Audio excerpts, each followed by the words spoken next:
now, and I just started the recording for today's meeting. So you can go back and see those sessions after the fact. Come on, next slide. Beyond the virtual chapter, PASS also supports SQL Saturdays. SQL Saturdays are locally prepared and presented events that's put together by the community around that event for having data sessions and SQL Server sessions and BI sessions, Excel sessions put together in a day of free training. Usually the only cost to the attendees is a little bit of cash aside for the lunch itself. There are SQL Saturdays that come up all the time. Usually each weekend there's one or two somewhere around the world, whether here in North America where I'm at or internationally. So if you're just hanging out in Manchester earlier this month, or actually a couple days ago, or you were in Beijing, you could have gone to the SQL Saturday there. If you are looking... You're welcome to come to the 3F in South Africa. Sorry, Jason. Oh, no problem. Yes, Jody is more than willing to have you come down to South Africa to present or just participate in their community. Speaking about participating in the community, PASS is always looking for volunteers. As a chapter, we're always looking for volunteers. So if you're willing to present for the cloud chapter, please reach out to us. We'd love to hear from you and give you a chance to speak to the rest of the community about what you're doing in the cloud or Azure space. Just like Pablo's doing here today, we look for that from all of our attendees. So with that, I'm actually going to pass over the presentation to Pablo, and he will lead us through the rest of the hour with an introduction to Azure Search. Pablo, it's all for you now. Excellent, thank you. And good morning, everybody, or afternoon. I'm not sure if it is afternoon for some of you guys already. Let me share my screen, and I'll wait a second to make sure that folks are seeing it. Can anybody confirm that you can see my slide deck?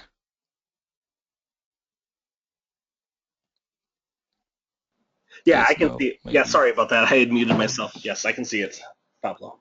Okay, excellent. All right, so let's get started. The topic I'm going to cover today is Azure Search.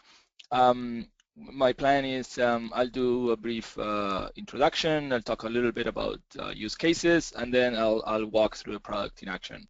And for that, we'll just set up and actually use an instance of Azure Search to see what it looks like. If folks want to send questions via the chat, you're welcome to do that. You feel free to interrupt mid-session and all that. No need to wait for the end. So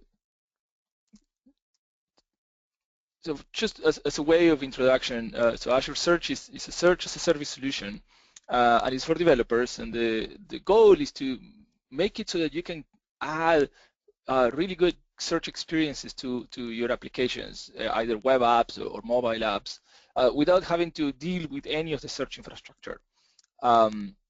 So if you look at many of the apps, like go through your phone or through your tablet and look at the apps you have there, like set the games aside, and a big subset of the remaining apps are often apps that manage content of some sort. Either they manage your email or your calendar, maybe you manage the restaurants that you go often to, or your to-do list, or maybe it's a forum type of thing.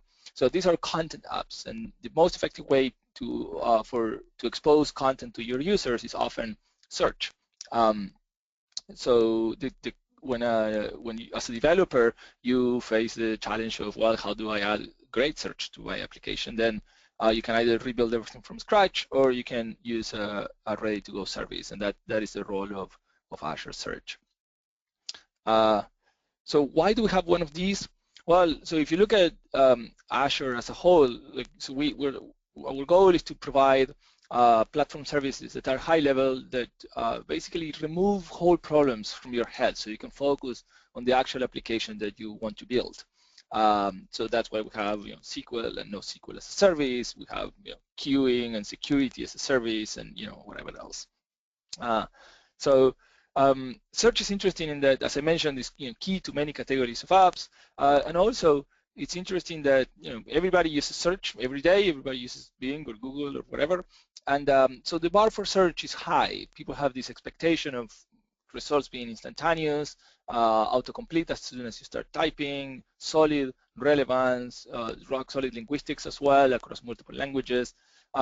So if you combine that with the fact that most folks that are building apps don't spend their time doing in obscure ranking problems or how to create a highly available search infrastructure, then this is something where you have a high bar to meet and not necessarily where you want to spend your time. So the goal of Azure Search is to offer you a solution that allows you to create a great search experience with no infrastructure to manage. It's just a service. So you set up the service and you just expect an SLA out of it, an availability SLA. And that it includes all the key building blocks to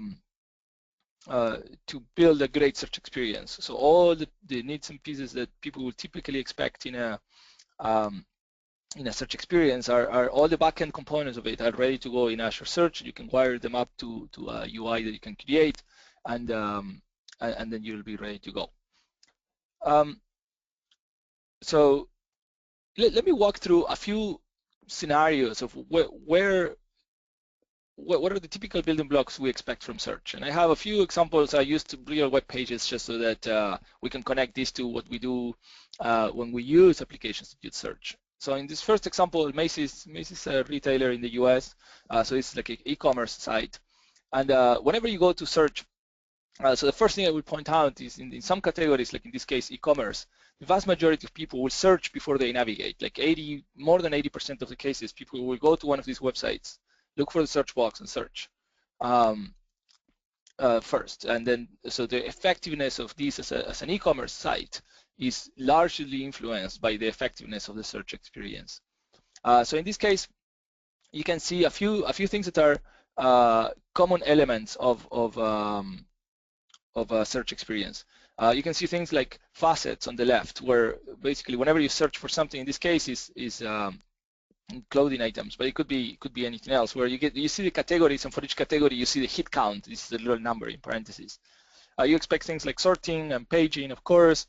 You also expect great ranking. Like you don't expect that you have to skip through 2, 3, 4 pages of content before you find what you're looking for. You often would just expect it to be like right there as soon as you see the search results. Here's another example.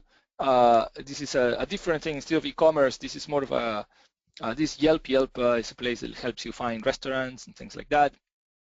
And in this case, what you can see is on the left, you can see the web experience that they have, where you can see one thing is suggestions, where as soon as you start typing, the site proposes a few candidates. This is also common in web search engines like Google or Bing.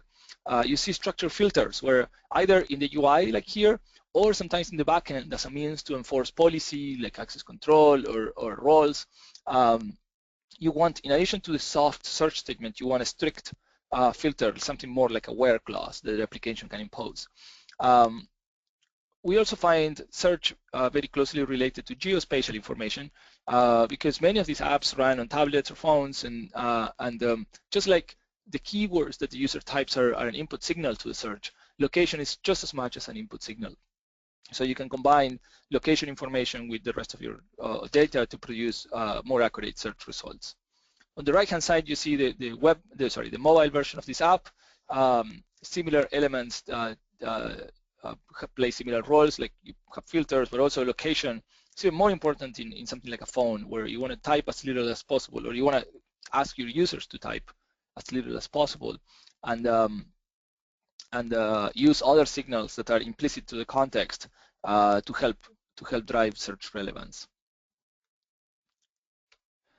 So one last example. So this is a little different, so I wanted to throw it in to mix things up a little bit. In this case, so there are two cases where one was an e-commerce site, one was a mix of a catalog plus a lot of user-generated content for comments and such. This one is pure user-generated content. This case is a forum.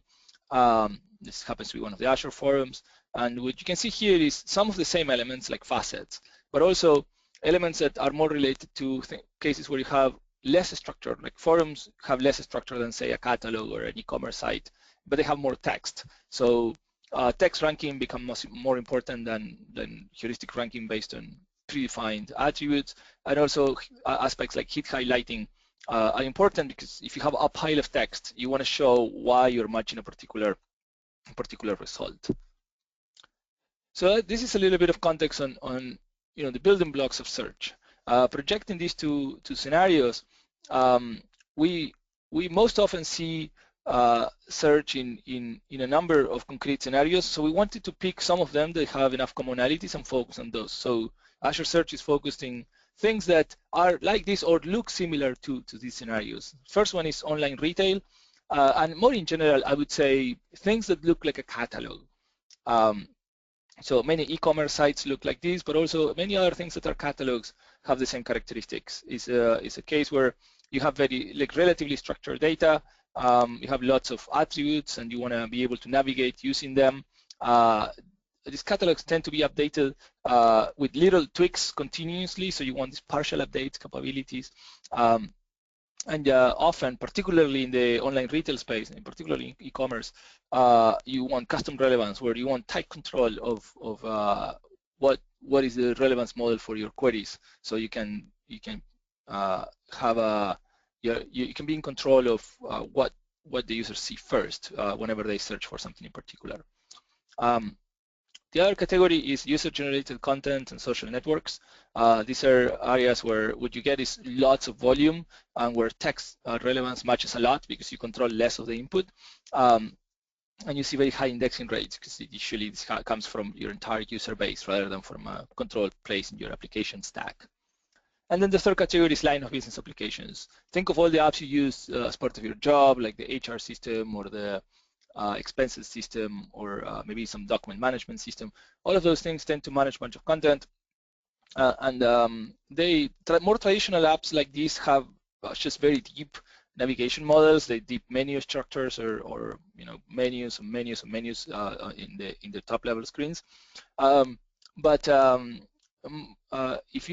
If you reformulate these as an app that has basically a search box in the middle, they become very, very effective, because you can navigate the content of the app, and sometimes we see the app itself being indexed. Like, for apps that, for example, have hundreds of forms, you can index the form metadata as well, and then when you search, you can search for, say, let's talk about, use an example of a customer relationship management system.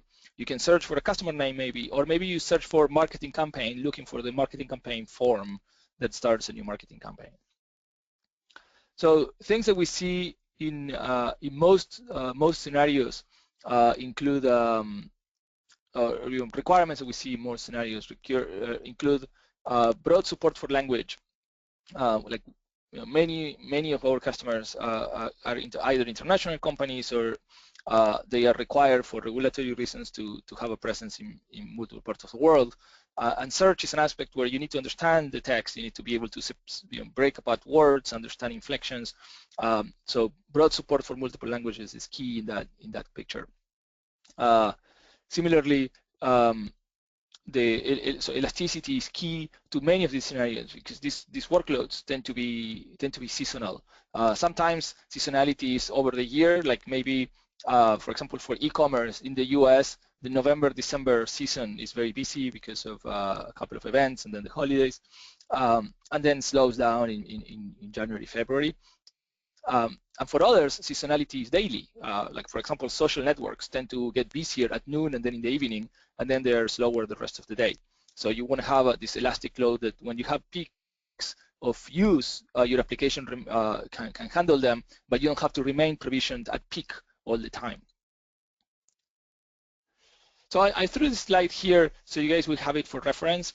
I'm not going to drill into a lot of detail on each one of them. I'm going to just walk through the service directly instead of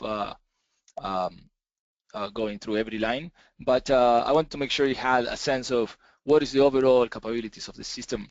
The underlying message of this is like what we wanted to do with Azure Search is create all the building blocks. So whenever you see an experience on search that you think is a good idea, or whenever you run into a problem that could be addressed with search, then you have the building blocks ready to go, and and you can just wire them up into your application.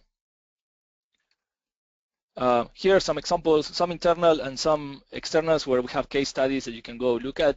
If you're curious about how other companies use search in the real world, each one of the companies, the external ones, have a case study on the Azure.com website, and they talk a little bit about their scenario and how they use search and what part of it were useful to them and so on. So if you want to hear it from folks that is not us, then you can go there and take a look. All right. So with all that context in place, let's talk about how do you actually use Azure Search. And let me see if I can make some space here on the screen. The typical workflow for using Azure Search is you start by provisioning a search service, and I'm going to drill into each one of these steps in a minute. Once you have a service, you create an index, and once you have a search index defined, you push data into the index, you index this information, and then finally you issue search requests. So let's walk through these steps in detail.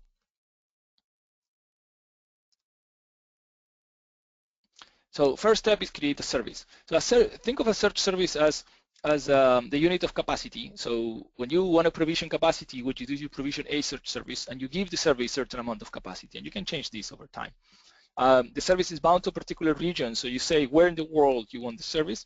Right now we are in 11 regions across the world, and the service contains a number of elements. It contains the management keys, the indexes, and data sources, and so on.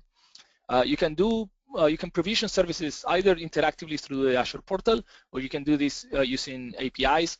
Usually, if you're experimenting or if you're building a particular instance of the app, the portal is a very handy way to do this because it's very easy and you need very little context. If, on the other hand, you want to automate service provisioning, maybe you have an application that, as part of deploying an instance to one of your tenants of this application, you want to create all the required dependencies, then you can use APIs to do this automatically. Services, since they represent the scope of capacity, are the element that capture elastic scale. When you create a service, you give it a certain capacity, but you can change this online. You change it in 2 dimensions. One is replicas, and the other one is partitions. Replicas are effectively copies of the data, and they are an effective way of getting more queries per second, and also they give you high availability since we have effectively multiple instances of the same data running.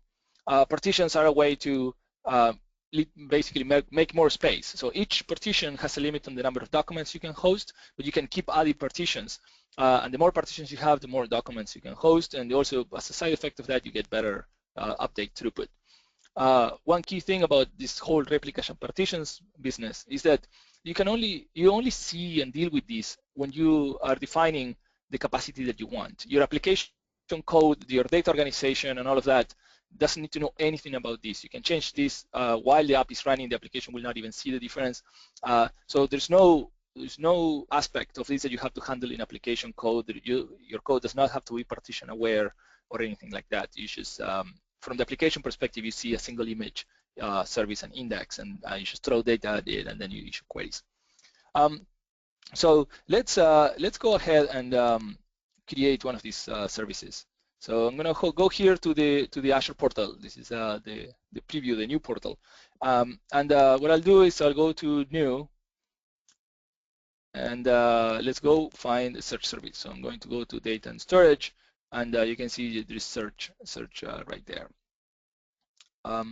So we're going to give this guy a name, maybe ACS Pass. I'm going to choose a resource group. This is if you have multiple elements that make your service in Azure, you can put them in a resource group so you can then see them together. I'm going to pick a location. As I mentioned before, we're in 11 locations worldwide. You can see here we have a few in the US, we have a few in Asia, we have one in South America. We also have one in Australia that doesn't show up here because my subscription is not based in Australia. So for this case, we're going to pick West US, and then you have to pick a pricing tier. I'll talk about more pricing later, but the interesting thing is we offer a free option. which means that if you want to just try things out, it's free to try. If you have an Azure subscription, that's all you need. So I'm going to hit create. Creating one of these free services takes about a minute, a little less. When you provision a standard or larger service, we actually create dedicated capacity to you, so we don't share anything with other tenants, which means it takes us a little longer to create the service, but then the capacity is entirely for you. These ones share capacity, but they're great for trying things out. So great, now I have a service. A few things I can show you real quick is from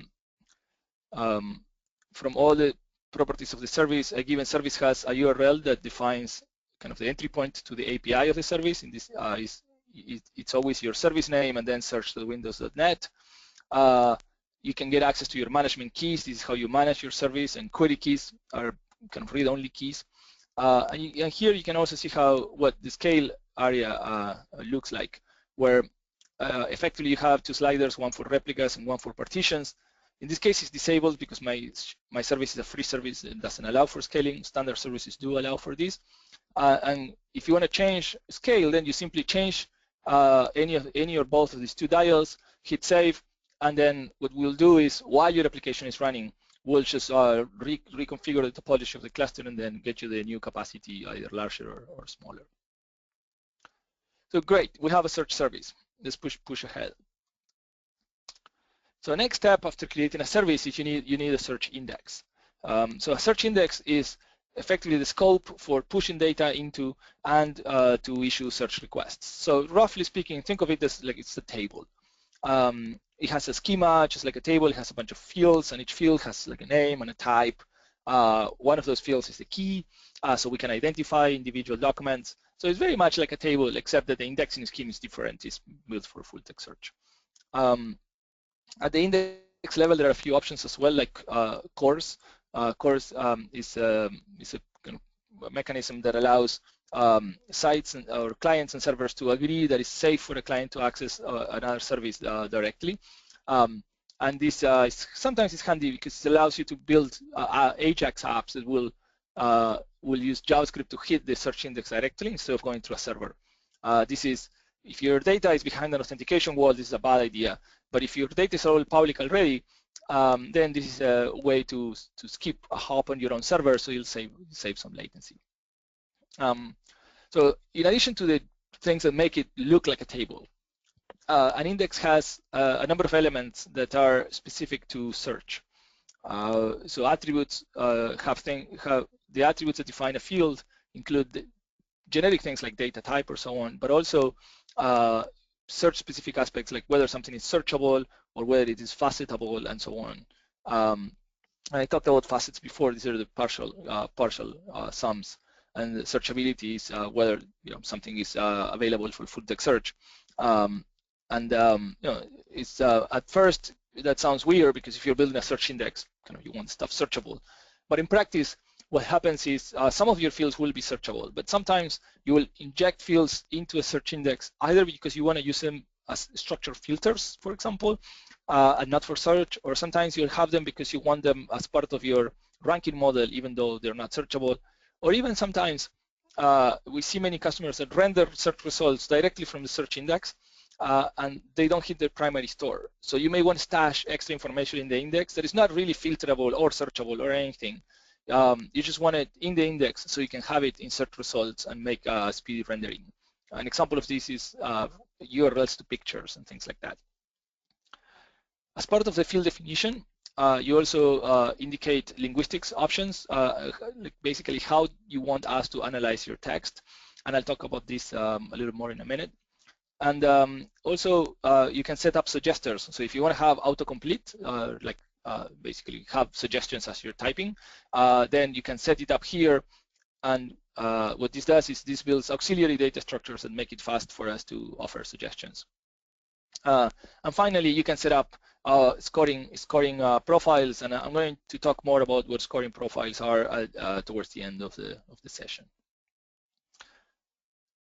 So before we drill more into how to create an index and how to get data into it, let me stop for a minute on linguistics. I mentioned linguistics a little bit ago. So linguistics, I mean, for for search, linguistics are key because part of the value of search is that when we can find things in a sea of text. So we've invested heavily on having a great linguistics infrastructure. We support 50 languages. Actually, I think we support 51 now. We're slowly adding more and more over time. And for some languages, this is straightforward. Just to pick an example, in English, you can split words by just looking for spaces and commas and things like that. In others, not so much. There are languages where there are no spaces between the words and there's no obvious separation. So we handle all of these cases.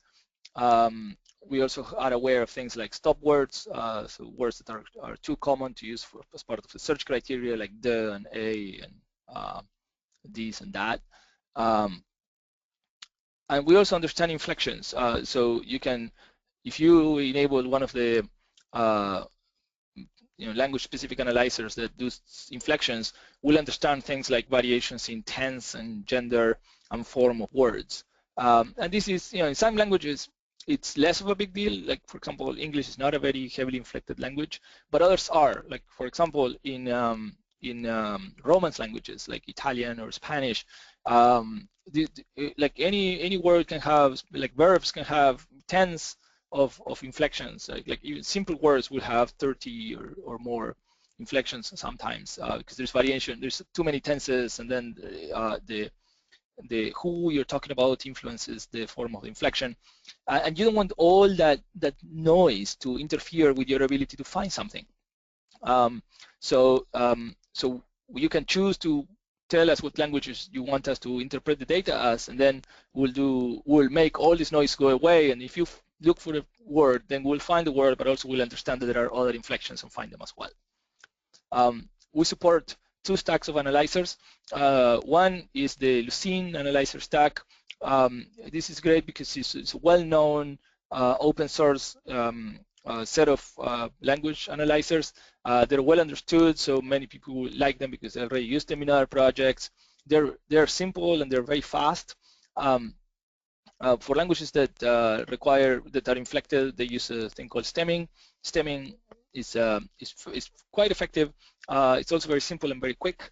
It doesn't catch some things like irregular verbs, for example, but for the most part, it's very nice.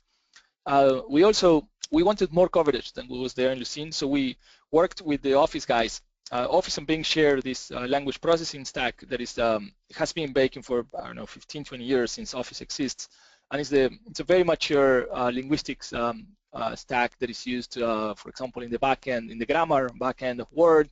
It's used in part of Bing. It's used in SharePoint and many other places. This helps us both with language coverage and with more depth in some of these languages, like we do decompounding in German or lemmatization in many of these Romance languages and so on. All right, so that is what an index definition is, and as part of it, you may set up some linguistics to go with it. Once you have an index, what you want to do is get data into the index. There is a couple of ways to get data into the index.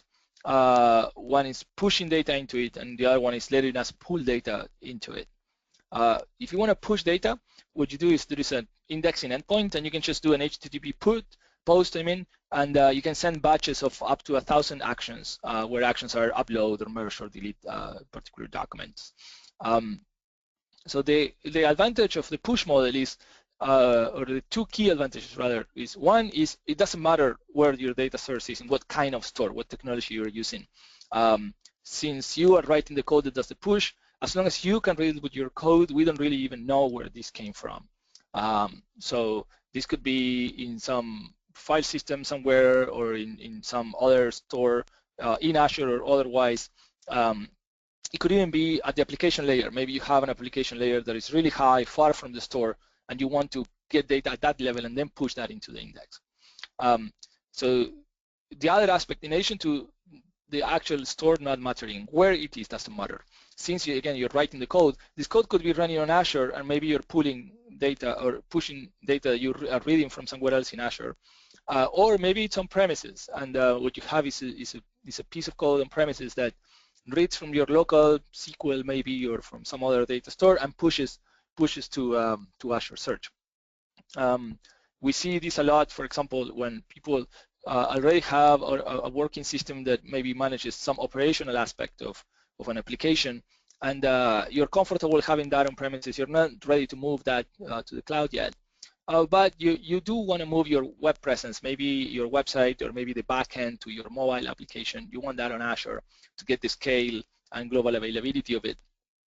So in that case, we've seen customers that what they do is they write the indexing code, they run it on premises, but then they push data to Azure, and then the entire web presence just runs off of the search index. Not only for search, but actually, since you can just also list the documents and present them, you can write quite a bit of the experience directly on search. So that's one case. The other case is the pool model, where if your data source is one of the data sources we support, then we can handle data ingestion for you. Right now we support Azure SQL DB and Document DB. Azure SQL is our relational store as a service, and Document DB is our NoSQL database as a service offering, both in Azure. If you have one of those, then you can just point us at the data source, set up change detection policy and deletion marker policy if you'd like, and then give us a policy such as frequency of indexing and so on, and it's done. Then from that point on, we'll handle initial load and incremental updates. We'll detect changes if you give us the proper policy for that. We'll detect deletions as well, and then we'll give you a management experience so you can see how things are going, but you don't need to write any code for this process. So let me stop there and let's go back to the service we had created before, and let's do some of these here. So this is the service we created before, and you can see I have no indexes here, and there's a couple of things you can do. So you can say add index and create an index yourself, and then define the fields individually. And this is what you would do if you wanted to do a push model, because you have to tell us what the index that you're going to push will look like. And also in some cases, before you set up an indexer to do pool, you already know the index definition, so you may want to define it manually. In this case, I'm going to do something different. I'm going to just go through the import data flow that will help me with all the steps of connecting to a data source. So I'll say connect to your data. Let me move this over a little bit. I'll say this is an existing data source. I can use SQL or Document DB. I'm going to use Document DB in this case. And I'm going to call this source. And for the connection string, I have it here in Visual Studio. Let me copy this guy and paste it here. And I'm going to call, and I'm going to point at the collection called sessions, which I already created. And this is a little Document DB database that has sessions of our recent conference of build. So now that I have a data source, what we can do is, so we will go inspect the data source and propose a starting point of a schema for the search index. You can see here. So let's rename the index to session list. We proposed an ID field as the key. And then these are the fields that we found. So we can start saying, for example, maybe all these guys are retrievable. So let's mark them as so. And then room. And maybe this timestamp field I don't want, so I'm going to delete it. Then the title is searchable. The code is actually maybe not fastable. Let's find one better. Abstract, we want it searchable. The tags, I want to filter and facet on the tags. Speakers, again, I want to filter and facet, maybe search as well. And I keep going like this. I'll set up basically my entire set of options for this index. In addition to this, I can define analyzers. This is where I can tell which language I want.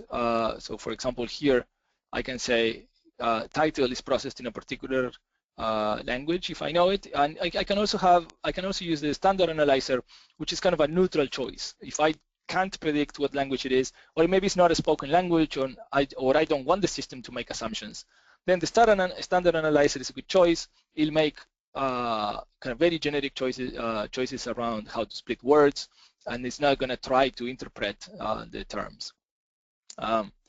This is the space where I can also set up suggesters. So the way suggesters work is you give it a name, and then you tell us one or more fields that are good sources for suggestions, so that as you're typing, we'll propose them.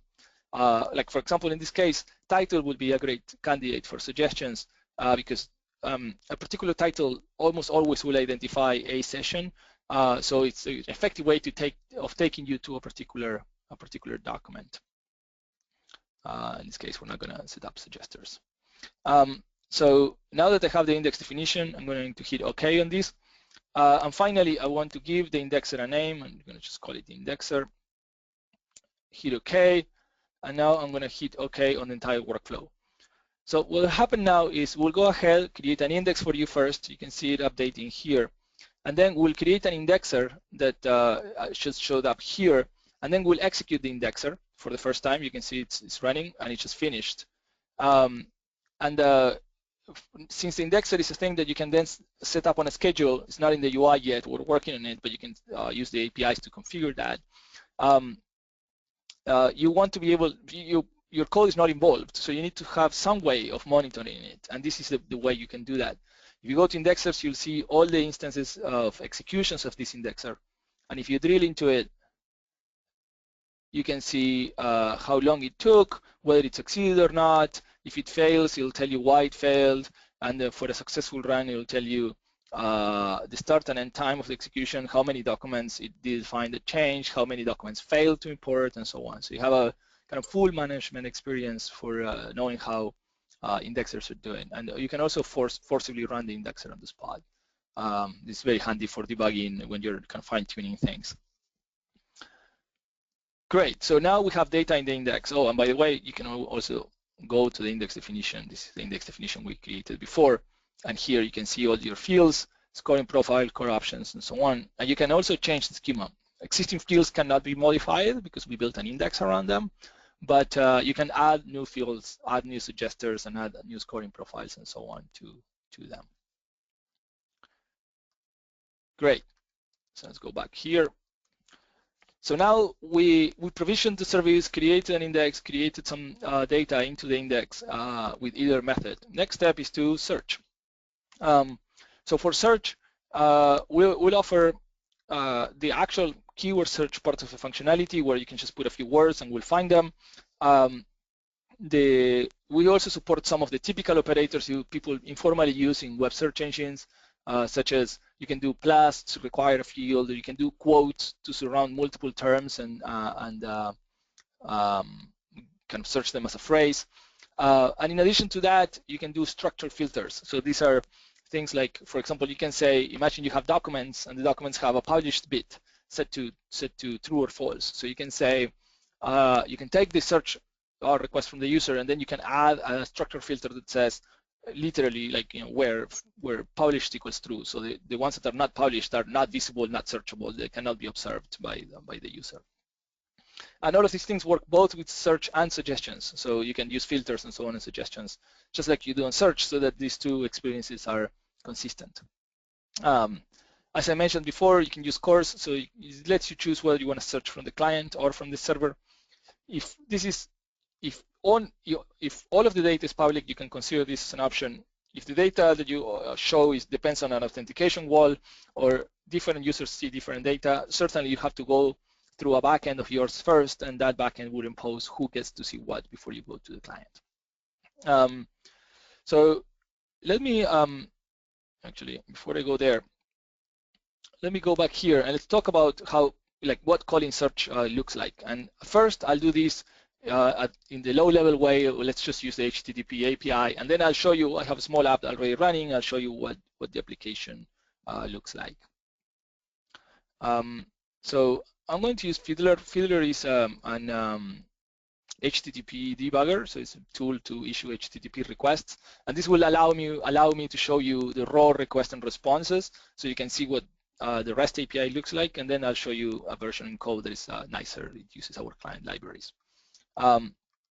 So let me go to the portal real quick, and what I'll do is I'll grab one of the keys of the service. I'm going to grab one of the management keys.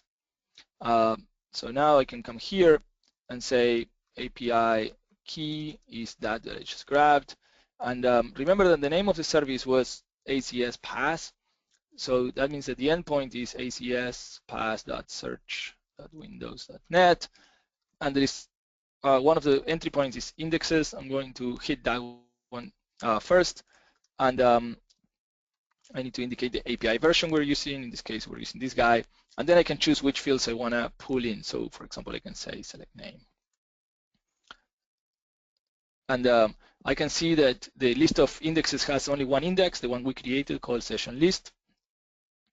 And if we go to the session list, let's remove this select. Then this is the definition of the service with all of, of the index with all of its fields and so on. So now let's go to the docs collection, which contains the actual content for this index. So if I don't say anything, I just do a getting docs, what I'll get is a list of all the documents. So you can see each one of them is like a session. It has an abstract, and it has a speaker, a few tags, and a title.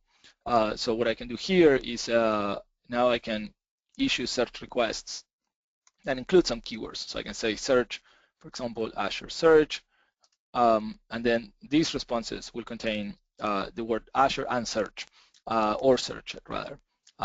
So the ones that have Azure and search will tend to rank higher because they have more hits, and the ones that have just one of the words will rank a little lower, but they will stay there. You can see that when there is search keywords, also we, in addition to the documents, we return scores. So you can see, you can get a sense of relevance, and this is our sorting criteria by default. As I mentioned before, you can compose this with filters, so that you can do strict filters in addition to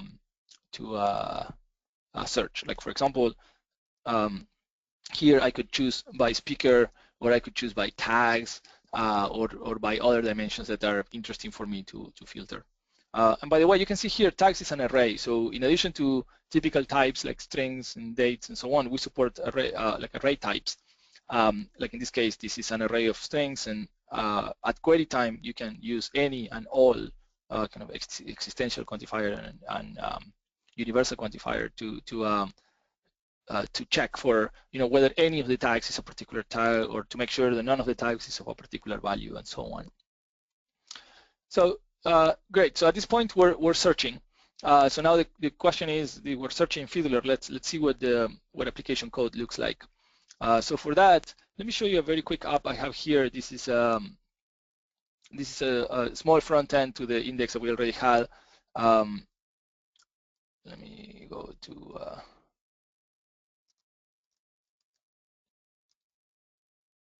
actually, let me run it first so you can see so let me show you what it looks like from outside, and then I can show you the inside. So this is a very small app. As I said, this is a catalog of sessions at build. So when you say Azure Search, or search whatever, maybe we can search for SQL.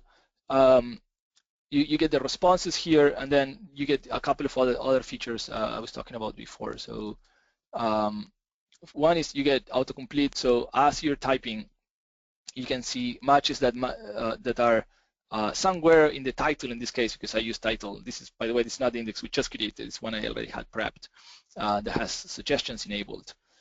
So this is a great way to kind of guide users through your content. And actually, in this case, you can see that this one matches the first one because it's IoT security, and the second one, even though there is a letter that is off, is SE, and this is solutions.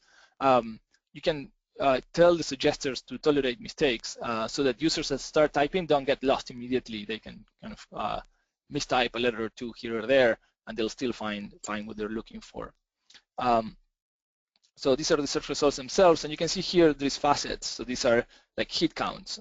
So for a given search result, let's do Azure Search again.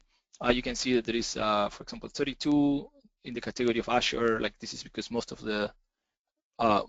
don't have both, but many have the word Azure. So you can see that they're hitting across multiple tags, and you can also see how they're also matching. You can facet on times. So in this case, you can see the sessions by start time. So then you can pick one in particular and only kind of see the results for this particular category. Let me show you the code for this real quick. Get this out of the way.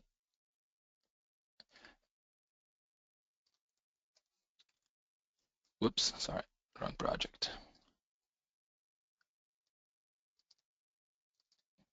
So the way this particular thing is set up is the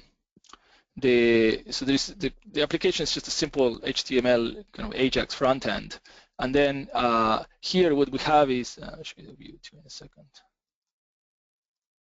so you can see it. The view is not very interesting. I should show you where we invoke this. So we have 2 points where we invoke the backend portion. One is we have this very simple Ajax call to wire up autocomplete, and this is jQuery autocomplete pretty much out of the box, so it's very straightforward to use. And then search results are rendered here directly in Razor syntax. And that part is not even like an Ajax thing in this case, it's just kind of going to a server and rendering it. So if you look at the code for both of these cases, for the search case, the input is search keywords and an optional filter. In this case, these are user-specified filters. So what we do is, what I'm using here is the Azure Search SDK, which is available in NuGet. If you go to NuGet, let me go to NuGet real quick and show you. Let me just use install packages, and there is a search package here. Let's just say search. So you'll find this guy. So you can go to NuGet, find the Azure Search library and install it, and that'll give you kind of a .NET experience for the search API, so you don't have to call the REST endpoints directly. So in this case, so I added that reference already, and I have a client globally available and set up and pointing to my keys and my endpoint. So when a search request comes in, then I set up some parameters, including how many items I want max, whether I want the total number of results back, a filter, and the list of fields I want facets on. And then I just call the search primitive, and that'll give me some results that I can render directly in the UI. So it's very, very straightforward. Suggestions is actually very similar. Just like there is a search async endpoint, there is a suggestion endpoint. You have to give us the partial input that the user gave us, the name of a suggester, and then here is where you can see I enabled fuzzy matching. That's why even if you misspell 1 or 2 letters, we'll still do it. And then we just return these in raw, kind of just as a raw array to the client, and the client knows how to turn this into, like the jQuery, in this case, the jQuery autocomplete UI knows how to turn these back into the proper UI for suggestions. And as you're typing, you're just calling this all the time, and this will give you progressively more precise options. Great. So at this point, we've created an app, created the backend for it, indexed with some data from an external source, in this case from DocumentDB, and issued some searches to it. Let's talk about two more detailed topics for kind of some fine-tuning. So one is geospatial information. As I mentioned before, we find that in many cases geospatial data combines very naturally with search data. So we have support for storing, querying, and generally operating on geospatial information. Like from the storage perspective, we have a primitive data type, just like we have strings or dates. We have a point type, and we use the GeoJSON format. It's pretty standard industry format. You can query using this information, so you can, for example, give us you can give us either a distance or a bounding polygon. So if you give us distance, you can say, give me all the documents to satisfy whatever other conditions you may have, filters or search, but also that are within n kilometers of a particular reference point that you give as part of the query. That's handy for things like, give me a restaurant that is within 2 blocks of where I am. You can also do bounding box. What that means is either you give us a rectangular box or you give us an arbitrary closed polygon, and then we'll search for all the documents that fall within the polygon. And then on the output, by default, we sort by ranking, but you can also sort by other fields like string, dates, and integer fields, and that includes sorting by distance, which is very common, again, as an override for sorting by relevance. And finally, geospatial information is fully integrated into our ranking machinery, so you can use it as a signal for ranking. This is different from sorting in that usually when you rank, you combine multiple aspects into a compound resulting order, and that's what we do here. And this will fit together with what I'm going to talk about in The next slide. So by default, if you don't do anything with your index, the way we'll rank documents and results is only based on text statistics. So, when you type a bunch of words, documents that have more of the keywords that you typed will tend to be ranked higher than documents that have less of the keywords that you typed. And each keyword weights more or less depending on how distinctive the keyword is. Like words that are very rare will tend to have a higher impact than words that show up everywhere in the document. And similarly, documents that are shorter and have a word, the word tends to have more weight than documents that are longer and have a word, because the relevance washes off over the content. So there's a number of rules like that. This is a kind of well understood set of techniques around ranking raw text with no external signals, and that's what you get by default. In some cases, that's fine. If you have like a pile of text and no further signals, then that's a good starting point. But very often, your application better than we do, and you can give us better signals. So there are a few things you can do. One is you can give different fields different weights. So you can say, for example, a hit on the title of something is more interesting than a field on the description, or maybe a hit on some comment. So that's a way to give us a little bit of input. The other thing you can do is you can create one or more scoring profiles, where scoring profile gives us scoring functions that help us fine-tune how we score documents. To give a few examples, so let's say using the restaurant example, actually using the sessions example we were just going through. Let's say sessions have star ratings because this is an event that has happened before and you kind of know how it's gone in the past. So you can say things that have higher star rating have more relevance than things that have lower start rating. So all the other keywords aspect being similar, you want to see higher ranked sessions. Now going back to a restaurant's example we saw with Yelp, you could say, well, actually, start rating is an important aspect of it, so I want to have that. But I also want to understand how far they are. And places that are farther out may be less interesting than places that are close by. So I want some composition of how good the restaurant is based on start rating with how far or close they are. And then you can compose further. You can say, well, restaurants have tags. Let's say the tags say things like what type of cuisine they have and a few key aspects like, do they have parking or not, or are they kids friendly or not? And then each of my users has tags of things they care about. Maybe I care about where the place has parking, or maybe I don't because I don't drive. Or again, maybe there are some cuisines I like more than others. So you can tag the documents and then tag the colors. Maybe this is your users and you keep your tags as part of your user profile somewhere. And then at search time, you can give us the tags for the user, and what we'll do is we'll score higher those documents where the intersection between the set of tags in the documents and the set of tags in the query intersect. And the more they intersect, the more we'll boost them. So this is a great way to create personalized search ranking where everybody will see something different based on what you define as the personal preferences of a user.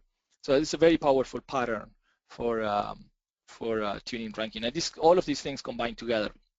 So let me show you real quick. We're not going to go through the details of building one, but let me point at where this is. If we go to, again, the Azure portal, whenever you have an index definition, the index definition, in addition to fields and so on, they have scoring profiles. And you can create a new scoring profile. And once you create it, you can drill into the details of the particular scoring profile and add scoring functions and so on. This one will show up here in a second. The other interesting thing about scoring profiles is that, let me go again here, is that you can have multiple of them and they are a runtime decision. So whenever you issue a search, you can choose which scoring profile you want, which means it is great for A/B testing and such. So here's a scoring profile, and here's where you can add scoring functions, tune the weights, and so on.